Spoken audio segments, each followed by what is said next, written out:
इदम श्री सद्गुरुवे नमः। जन्म शताब्दी पुस्तक माला 88 डे 3। बिना शर्त अनुदान नहीं। परम पूज्य गुरुदेव, वंदे माँ का दिव्य आशीर्वाद और उनकी गोदी में बैठे हुए हम प्रेम से और आत्मा का आनंद लेते हुए, और वो सिर पर हाथ रखे हैं और बहुत प्रेम दे रहे हैं, बहुत प्रेम दे रहे हैं। और क्या कह रहे हैं? गुरुदेव कह रहे हैं कि तुम बस श्रद्धा विश्वास रखो और जीवन की हर समस्या का समाधान मिल जाएगा। और एक लाइन जो अभी अभी बिल्कुल निकल कर आई थी, हम लोग आपस में सत्संग कर रहे थे, साझेदारी कर रहे थे कि जीवन में गुरु है तो घबराहट नहीं हो सकती। गुरु वो शक्ति है जो गुरूर हटाता है, और जब गुरूर हट जाता है तो घबराहट भी बह जाती है, और फिर क्या रह जाता है? केवल प्रकाश रह जाता है, आत्मा का प्रकाश रह जाता है, प्रेम का प्रकाश रह जाता है, दिव्य प्रकाश रह जाता है। तो अब गुरुदेव गारंटी भी ले रहे हैं। गुरुदेव कह रहे हैं कि अगर तुमने हमारे अंतःकरण से, संतों के अंतःकरण से, जिसको भी फॉलो करते हैं उनके अंतःकरण से अपना अंतःकरण जोड़ लिया, और उस अंतःकरण को जोड़कर, उस संकल्प बल से जुड़कर, जैसे फॉर एग्जाम्पल परम पूज्य गुरुदेव का संकल्प कितना दिव्य था कि उन्होंने कुछ खाया पिया नहीं, तो वो कौन सी संकल्प शक्ति थी, वो कहां से जन्मी? अगर हम उस अवस्था तक पहुंच जाएं तो फिर हमारे लिए क्या आवश्यक है, वो हमें मार्गदर्शन मिल जाएगा। हर किसी को नहीं, गुरुदेव ना ने खुद से ना 24 लाख के 24 अनुष्ठान किए, पर गुरुदेव नहीं चाहते कि उनके 15 करोड़ 20 करोड़ बच्चे भी ये अनुष्ठान करें। वो तो उन्होंने कर लिया ना, कर लिया ना। तो वो ये चाहते हैं कि वो जो काम हमें दे, हम वो काम करें। जब कोई कंपनी चलानी होती है ना, तो उस कंपनी को चलाने के लिए बहुत छोटी छोटी छोटी छोटी चीजों की आवश्यकता होती है, और हर काम के लिए एक अलग एम्प्लॉय की नियुक्ति होती है। तो युग निर्माण एक बहुत बड़ी योजना है। इस योजना में सारे फ्लेवर्स की जरूरत है। तो जिसको जो प्रतिभा दी गई है, उस प्रतिभा का बेस्टेस्ट उपयोग करना है इस युग निर्माण योजना में, गुरु के चरणों में अर्पित समर्पित होकर। क्योंकि हमारी प्रतिभाएं भी अपनी अर्जित की भी नहीं है। सच पूछिए, हम भगवान के भेजे हुए हैं। हमारी जन्म कुंडली हमारे गुरु ने लिख रखी है। अगर जीवन में गुरु है ना, तो वो हमारी जन्म कुंडलियां गुरु ने लिखी हुई हैं। उन्हीं के हाथों की लेखनी है, उनका लिखा मिट नहीं सकता। गुरु वाक्य ब्रह्म वाक्य होता है। बस हम अपने आप को इतना ढीला छोड़ दें कि उनकी लिखी लेखनी को एग्जीक्यूट करने में प्रॉब्लम ना आए, उनकी लिखी लेखनी सहजता से बह जाए, इतना हम अपने आप को ढीला छोड़ दें। अब गुरुदेव कह रहे हैं हमारी साधकों को गारंटी है। क्या गारंटी है?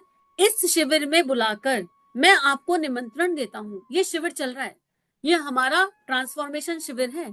परम पूज्य गुरुदेव ने इस शिविर को जब लिया तब लिया, लेकिन इस समय भी हमको अपने आप को साधक मानना है। अरे हम जीवन रूपी शिविर में हैं, हम धरती रूपी इस पाठशाला पर शिविर ही तो कर रहे हैं, गायत्री का शिविर ही तो कर रहे हैं।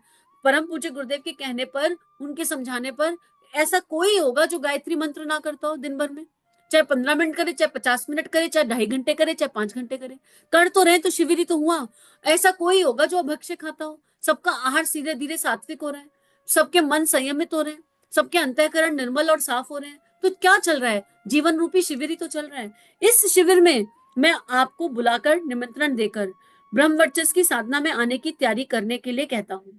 जिस शक्ति की आप तलाश करते हैं, उसको कोई ऐसा देने वाला तो हो जो आपको दे सके। बेटा, हम गारंटी देते हैं कि वह शक्ति हम आपको दिलाएंगे। महाराज जी, रामकृष्ण परमहंस जैसा गुरु हो और हम उनके पैर पड़ जाएं, तो जिस तरह विवेकानंद ने उनकी सारी शक्ति आ गई थी, ऐसा ही गुरु हमें मिल जाए और हमको विवेकानंद बना दे तो बहुत अच्छा हो जाएगा। अच्छा बेटे, तेरे लिए तो हम कहीं से ऐसा गुरु ढूंढ कर ला देंगे, और वह तुझे शक्ति भी दे देगा। लेकिन पहले तुझे एक काम करना पड़ेगा, तुझे विवेकानंद बनना पड़ेगा। नहीं महाराज जी, पहले मैं अपने फोटो अखबार में छपाने को तैयार हूँ। अमेरिका के लिए मुझे हवाई जहाज का टिकट मिल जाए, मैं घूम कर आऊं, स्पीच भी दे आऊं। नहीं बेटे, स्पीच देने की बात तो पीछे है, पहले तुझे विवेकानंद बनना पड़ेगा। मित्रों, कैसा विवेकानंद बनना पड़ेगा? विवेकानंद अमेरिका में जहाँ ठहरे, वहां एक महिला थी जो उनसे मजाक करने लगी, दिल लगी करने लगी। थोड़े दिनों में वह वैसे ही सेवा करने लगी और कहने लगी कि मैं आपकी शिष्या हूँ, फलानी हूँ, ढिमकानी हूँ। थोड़े दिनों बाद उसने साधु जी के साथ कुछ दिल लगी बाजी शुरू करी। अमेरिका में कुछ ऐसा रिवाज है। विवेकानंद ने गुरुजी से कहा, आहा तो ये बात है। विवेकानंद के गुरुजी ने कहा, आहा तो ये बात है। उनने लाल लाल आंखें तोड़ी और कहा, ठहर जा, मैं तुझे अभी बताता हूँ। क्या तुझे इसलिए शक्ति दी? रामकृष्ण परमहंस की आंखों ने वहां से देखा और कहा कि स्वयं के लिए, अपने लिए, विलासिता के लिए, मेरी शक्ति के लिए लोगों को प्रभावित और चमत्कृत करेगा। उसके द्वारा जो श्रद्धा लोगों में उत्पन्न होगी, तो तू उससे अपने लिए लाभ उठाएगा। अच्छा ठहर, मैं तुझे बताता हूँ। यह दृश्य देख विवेकानंद अमेरिका में कांपने लगे। उन्होंने अपने आप को धुना और अपने आप को पीटा। केवल धुना और पीटा नहीं, वरन अपने मन को धोया। उन्होंने अपने मन को समझाया, अरे मूर्ख, तू समझता ही नहीं, तू क्या करने जा रहा था। और सच बात यह कि विवेकानंद की कोई गलती भी नहीं थी, फिर भी जब उन्हें आभास हुआ कि मन में कुछ आ गया, वो गरम गरम तवे पर बैठ गए थे। सच्ची घटना यह है कि विवेकानंद स्वयं को दंड देने के लिए खौलते हुए तवे के ऊपर बैठ गए थे और बैठे रहे, पूरी खाल निकल गई, उनकी पूरी खाल जल गई। आप हम बिलीव नहीं कर सकते। और स्वामी विवेकानंद का समर्पण किस स्तर का था, उन्होंने नाली का पानी तक पिया अपने गुरु के लिए, अपने गुरु के वर्चस्व को फैलाने के लिए। स्वामी विवेकानंद का समर्पण कैसा था मुझे नहीं पता, ये बात यहाँ रखनी चाहिए या नहीं रखनी चाहिए, लेकिन समर्पण का स्तर देखिए ठाकुर के प्रति। विवेकानंद के मन में जिज्ञासाएं भी आती थी, प्रश्न भी आते थे, भाव भी आते थे, वो सब ठाकुर से कहते थे। और जब ठाकुर को गले का कैंसर हुआ तो ठाकुर कुछ खा नहीं पाते थे। विवेकानंद का हृदय बहुत दुखता था, बहुत उनका मन परेशान होता था।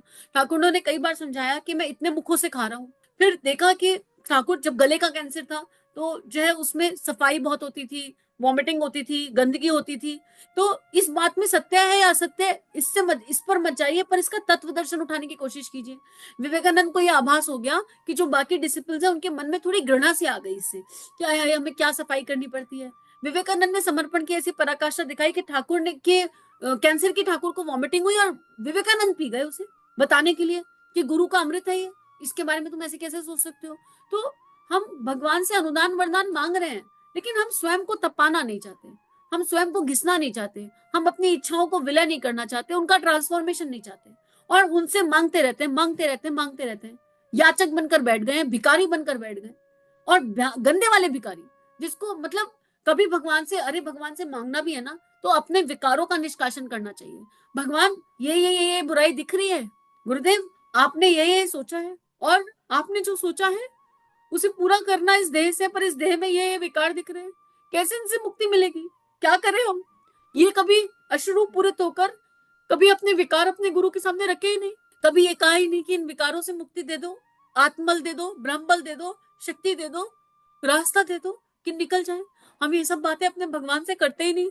हम भगवान से बातें करते हैं, भगवान तुम्हारे दर्शन दे दो, भगवान तुम्हारा एक पल दर्शन हो जाए तो आत्मा को परमात्मा की प्राप्ति हो जाए। मिल गए दर्शन, उसके बाद क्या करेंगे, हो गए दर्शन, इसी पल हो गए दर्शन, अब क्या करें। भगवान हमारे लिए दर्शन देकर बैठा रहेगा क्या हमारे साथ। भगवान दर्शन देते हैं ना तो पल दो पल के लिए देते हैं, लेकिन जब भगवान प्राण भरकर भीतर उतरते हैं तो जीवन भर के लिए नहीं, अनंत जन्मों के लिए उतर जाते हैं। हमें गुरुदेव वहां ले जाना चाहते हैं जहां भगवान हमारा प्राण बनकर हमारे भीतर उतर जाए। दर्शन तो आंखों को सुकून देगा, 2 पल का सुकून दे देगा, 4 पल का सुकून दे देगा, 5 पल का सुकून दे देगा, और फिर हम जिंदगी भर ढिंडोरा पीटेंगे, हमको भगवान का दर्शन हुआ, हमको भगवान का दर्शन हुआ। उससे लाभ क्या हुआ, ना अपना लाभ हुआ ना ईश्वर का लाभ हुआ। उनके तप का अंश और खर्च करवाया, दर्शन के लिए रो रो के, दर्शन मांगने की जिद कर करके हम आध्यात्मिक उसमें चले जाते हैं। तो हमारी ये बातें नहीं खत्म होती, हमें यही नहीं समझ में आ रहा कि हमें भगवान से कहना क्या है। और भगवान से कहने के लिए ना, सच बात तो ये है कि भगवान से कहने के लिए कुछ नहीं है, बस उनकी शरण में बैठने के लिए है। उनकी शरण में बैठ जाओ और इदम अस्तित्व श्री सद्गुरु अर्पणमस्तु, गुरु शरणम गुरु शरणम गुरु शरणम, गुरु की शरण हो जाओ, उसके बाद गुरु सब संभाल लेता है। पर हम गुरु की शरण होते हैं तो फिर हम कहते हैं गुरु जी हम आपकी शरण अकेले कैसे हो, हमारे पति का क्या होगा, हमारे बच्चों का क्या होगा, हमारे कुटुंब का क्या होगा, हमारे खानदान का क्या होगा। अरे भैया देख तो रहे हैं, भगवान तो सबके हैं। आप अपने कुटुंब के बारे में बात कर रहे हैं, आपके कुटुंबी से कहा जाए कि गुरु जी का कहना मान लो तो कहेगा तुम सुनते रहो, हमको तो नहीं सुनना, तुम पड़े रहो गुरु के पीछे। तो फिर गुरु जी इसमें क्या कर लेंगे, गुरु जी या भगवान इसमें क्या कर लेंगे। जो चलने को तैयार नहीं है उसे कैसे चलाया जाएगा। और उसके बाद हम जो बातें कहते हैं उनमें घबराहट छुपी होती है। गुरु और घबराहट, ये दोनों कॉन्ट्राडिक्टरी एनर्जी हैं, संभव ही नहीं है। अगर जीवन में गुरु है ना तो मन मुस्कुराता रहता है, और कैसी भी समस्या आ जाए उस समस्या से मुस्कुराकर यही कहता है कि मेरे गुरु बहुत बड़े, आजा तू भी बैठ जा, साथ में चाय पिएंगे। समस्याओं से घबराना नहीं है। हम लोग चिंताओं का इतना चिंतन करते हैं, चिंताओं का इतना चिंतन करते हैं कि वो चिंताएं इतनी बड़ी हो जाती है, राई का पहाड़ बन जाता है, और फिर हम परेशान हो जाते हैं, फिर हम दुखी हो जाते हैं, और फिर हम ये कह देते हैं कि वो एनर्जी डाउटफुल होगी, वो एनर्जी है ही नहीं, गुरुजी है कि नहीं है। तो संशय का जन्म हमारे ही अपने किए गए कर्मों से होता है, और संशय के साथ भी भगवान की प्राप्ति नहीं है। तो परम पूज्य गुरुदेव हमारे लिए गारंटी ले रहे हैं, और इससे बड़ी क्या बात होगी कि गुरु गारंटी ले रहा है, वो भी सिर पर हाथ रखकर, बशर्ते हम उनका कहना माने। और उसको मानने के लिए फिर बोलूंगी, मैं क्या हूं सुन लीजिए, मैं क्या हूं पढ़ लीजिए। एक बार नहीं, 1000 बार कहा है, और आगे भी करोड़ों बार कहूंगी, करोड़ों बार कहूंगी। जीवन बदला है मैं क्या हूं से इस देह का। जब से मैं क्या हूँ अनुभव में आई, पढ़कर नहीं आई थी अनुभव, पर जब आप लोगों के साथ उसका स्वाध्याय किया और उसका स्वाध्याय करते करते करते करते वो चेतना में प्रकाश प्रकाशित हुआ ना, तब समझ में आया कि गुरुदेव क्या खजाना लिख कर गए। वो मिरेकल है, मिरेकल। वो अकेली किताब जीवन को बदलने में इतना सहयोग कर सकती है, लेकिन बात ये है कि जब जिसका समय आएगा ना वो तभी सुन पाएगा। कितनी भी बार बोल दो, कितनी भी बार बोल दो, जब तक गुरु कृपा होगी नहीं, सुनेंगे नहीं। और गुरु कृपा और कैसे होगी, क्या 1000 बारी कह दिया सुन लो सुन लो सुन लो, फिर भी हमको उतना समय नहीं निकल रहा। 10 मिनट 60 ऑडियो, हम इतना समय नहीं निकाल पा रहे हैं, और हम गुरु जी से बहुत प्यार करते हैं। हम ये गारंटी और क्लेम दे रहे हैं। अरे पढ़ लो, फिर सुन नहीं सकते तो भाई पढ़ने में सुनने में लोगों को ये आ जाता है कि अपनी शेखी बता रही है। तो अगर आपको लग रहा है कि ये देह अपनी शेखी बता रही है तो भैया ठीक है, क्षमा कर दो, लेकिन पढ़ लो उठा के किताब। लेकिन 100 बार पढ़ना, मिनिमम 100 बार पढ़ना, हर बार कुछ नया मिलेगा। ये सत्य है, ये गुरुदेव की लेखनी का सत्य है, और बहुत बड़ा सत्य है, 100% सत्य है। तो इसी क्रम में गुरुदेव क्या कह रहे हैं, स्वयं को कैसा बनाना है, स्वयं को वैसा बनाओ। तो कैसा बनाओ, स्वामी विवेकानंद जैसा बनाओ। और उसके लिए क्या करना है, समर्पण, विसर्जन और विलय, 3 ही तो स्टेप है। समर्पण क्या है, हाँ जो गुरु कहेगा वो हम करेंगे, ये समर्पण है। दीक्षा ले ली, समर्पण है। समर्पण केवल स्थूल शरीर से नहीं होता, तीनों शरीरों से होता है। भावनाओं का समर्पण, कामना का भावना में बदलना, ये समर्पण का पहला स्टेप है। समस्त कामनाएं जो काम से उपजती हैं उनका भावनाओं में बदलना। उसके बाद विचारना, स्वार्थ का परमार्थ में बदलना, ये विचार से समर्पण हुआ। 3 शरीर है ना, देह का समर्पण, समस्त आलस्य का त्याग, ये देह से समर्पण हुआ। और श्रम के देवता को ग्रहण करना, ये समर्पण, ये पहला स्टेप है। अभी विसर्जन विलय नहीं है, बस इतना कर ले समर्पण, फिर विसर्जन और विलय अपने आप होता नजर आने लगेगा, फिर दिक्कत नहीं है। इच्छाएं, जब इच्छा है ना, इच्छा के साथ ईश्वर नहीं मिल सकते। इच्छा और ईश्वर एक साथ संभव नहीं है, पॉसिबल नहीं है। जब ईश्वर ही देह से इच्छा बनकर प्रकट हो जाए तो समझ लो कि खेल शुरू हो गया, यात्रा का आनंद शुरू हो गया, यात्रा तब शुरू हुई है। तो हम समर्पण करें तीनों शरीरों से, अपनी कामनाओं को पहचाने तो सही, हमारे मन में किस तरह की कामनाएं हैं। कामना का मतलब केवल विषय वास्ता नहीं होता, कामना का मतलब केवल दैहिक नहीं होता। कामना तो गुलाब जामुन खाने की भी हो सकती है, हर हफ्ते मैगी खाने का मन कर रहा है, ये भी कामना है। कभी कुछ खाने का मन कर रहा है, कभी कुछ खाने का मन कर रहा है, ये भी कामना है।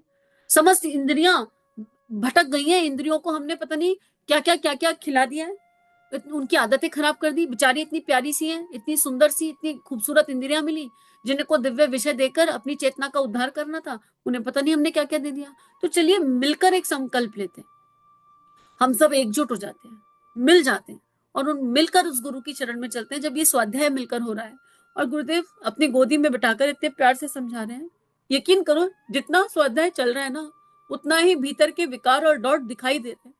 और ये रुदन उसी बात का है, इस समय जो अश्रु आ रहे हैं अंदर, ये इसी बात के हैं कि गुरुदेव को काम करते करते इतने साल हो गए हमारे ऊपर, एटलीस्ट इस देह पे, और तब भी इतने सारे डॉट छूट रहे हैं, उन पर काम नहीं हो पा रहा।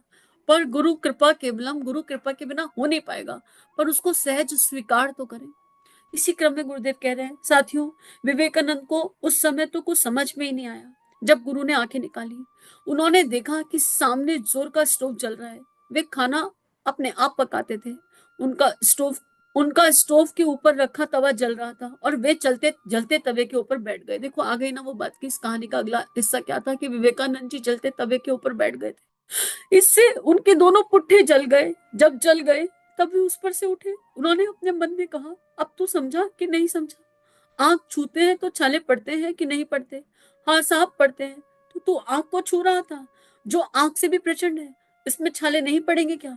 विवेकानंद गुरु का संकेत समझ गए। इसके बाद महीने भर पड़े रहे, घर पर ही विश्राम करते रहे। 1 महीने बाद उन्होंने अपना काम शुरू किया। एक बार वे बोले, महाराज जी आप कुंडलिनी जगा दो।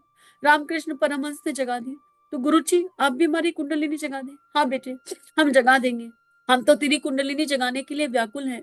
जिस तरह गाय के थनों में दूध फटा पड़ता है और वह उसे अपने बछड़े को पिलाने को व्याकुल रहती है, ठीक इसी वही हाल हमारा है। गाय का दूध फटा पड़ता है तो साहब हमें पिला दीजिए।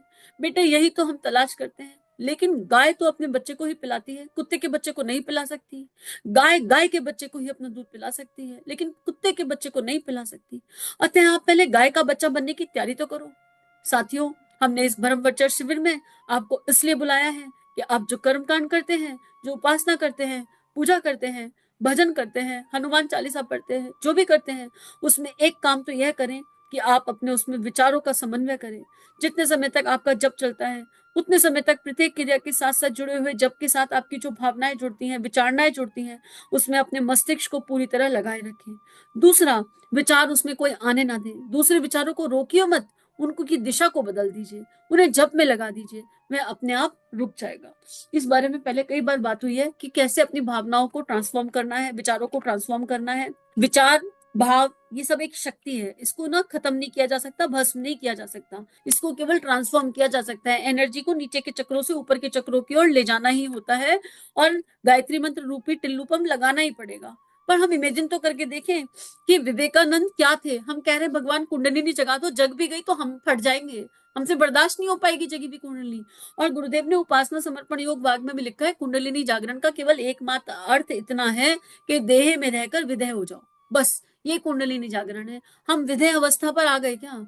अरे अभी तो हाथ में रखा मोबाइल टूट जाए तो हार्ट बीट ऊपर नीचे हो जाती है, डर जाते हैं। विदेह अवस्था कहाँ है? जरा सी कोई चीज अपनी टूट जाए या कोई हमारा जरा सा कोई नुकसान कर दे, किसी ने कोई कर्जा लिया और लौटा ना रहा हो, तो हमारी हार्ट बीट ऊपर नीचे हो जाती है। और हम बात करते हैं कुंडलिनी जगाने की गुरु से। हम क्या बात कर रहे हैं? हम पात्रता के अनुरूप मांग रहे हैं कि नहीं? हमने अपने ऊपर कितना काम किया है? और ये एग्जाम्पल तो जिंदगी भर याद रहेगा कि गाय अपने बच्चे को दूध पिलाने के लिए परेशान रहती है, पर कुत्ते के बच्चे को तो दूध नहीं पिला सकती। तो परम पूज्य गुरुदेव अपना अपार खजाना देने के लिए तैयार बैठे हैं हमें, लेकिन हम लेंगे ना तो उसका मटिया मेट कर देंगे। हमें वो खजाना मिल गया तो हमें उसको यूज करना नहीं आएगा। अरे अगर एक नादान बच्चे के हाथ में करोड़ रुपया दे दो और उसे कह दो इसे खर्च कराए, वो नोटों के साथ खेलेगा और थोड़ी देर में नोट फड़े हुए दिखेंगे। आप उसके आगे रख दीजिए, उसे समझ नहीं थी, उसके लिए नोट की वैल्यू कुछ नहीं थी, सारे नोट फटे हुए दिखाई देंगे थोड़ी देर में और फिर कहेंगे उन्हें फाड़ दिया, उन्हें फाड़ दिया। देने वाला तो सोच समझ के देगा ना। तो उनके अनुदान हमारे लिए बिल्कुल सुरक्षित रखें, उनके अनुदान हमारे लिए एकदम सेफ रखें और वो मिल भी रहे हैं, लगातार प्राप्त हो रहे हैं। हम सबने अपने जीवन में अनुभव किया होगा कि जितनी हमारी हैसियत है ना, उससे कहीं गुना ज्यादा गुरुदेव दे रहे हैं। पर अब एक संकल्प कि हम अपने गुरु का कहना मानेंगे और उनके बताए मार्ग पर चलने का पूरा अभ्यास प्रयास करेंगे और तीनों उपासना, साधना, आराधना, इन तीनों को जीवन का अभिन्न अंग बनाएंगे। उसके लिए समर्पण, विसर्जन, विलय की ऊर्जा को जानना, समझना, जीना और अनुभव करना पड़ेगा। सभी से हाथ जोड़ के प्रार्थना है कि जन्म शताब्दी पुस्तक माला को सुनते रहिए, रोज का एक ऑडियो सुन लीजिए और फिर आप देखेंगे आप ना 90 दिन में आपको इतना प्यार हो जाएगा कि आप फिर छोड़ नहीं पाएंगे। आप रेगुलर सुनेंगे गुरुदेव को, रेगुलर सुनेंगे, आपको गुरुदेव से प्यार हो जाएगा। आप शांति कुंज का चक्कर काट लेंगे 90 दिन में कि अब तो जाना ही पड़ेगा। किसने लिखा है ये 3200 किताबें लिखकर कौन गया, ये व्यक्ति कौन है? आपको गुरुदेव को जानने की इच्छा अंदर से प्रबल हो जाएगी और स्ट्रांग हो जाएगी। क्योंकि अगर आप ये स्वाध्याय सुन रहे हैं तो गुरुदेव तो जीवन में है, पूरी तरह है। बस गुरुदेव अपने उस स्वरूप से प्रकट होना चाहते हैं, उस दिव्य स्वरूप से प्रकट होना चाहते हैं जो दिव्य स्वरूप सहजता से सामने नहीं आता। बस इसी के साथ आज का स्वाध्याय गुरु चरणों में अर्पित समर्पित। सभी की दिव्य चेतना को कोटि कोटि नमन वंदन। सभी अपना ध्यान रखिए और ध्यान करते रहिए। इदम श्री सद्गुरुवे नमः। इदम श्री सद्गुरुवे नमः। चलो गुरुदेव के सपने सजाने की शपथ लें। युग दृष्टा, युग ऋषि, परम पूज्य गुरुदेव की लेखनी जन जन के जीवन को प्रभावित कर सकती है, जन जन का ट्रांसफॉर्मेशन कर सकती है, हर किसी को परमानेंट आनंद की तरफ ले जा सकती है। इस कार्य को करने में हमें आपका सहयोग चाहिए। अगर ये वीडियो आपको कंट्रीब्यूट करते हैं तो इन्हें विश्वव्यापी बनाने में हमारी सहायता कीजिए। चैनल को लाइक कीजिए, सब्सक्राइब कीजिए और शेयर कीजिए। इदम श्री सद्गुरुवे नमः।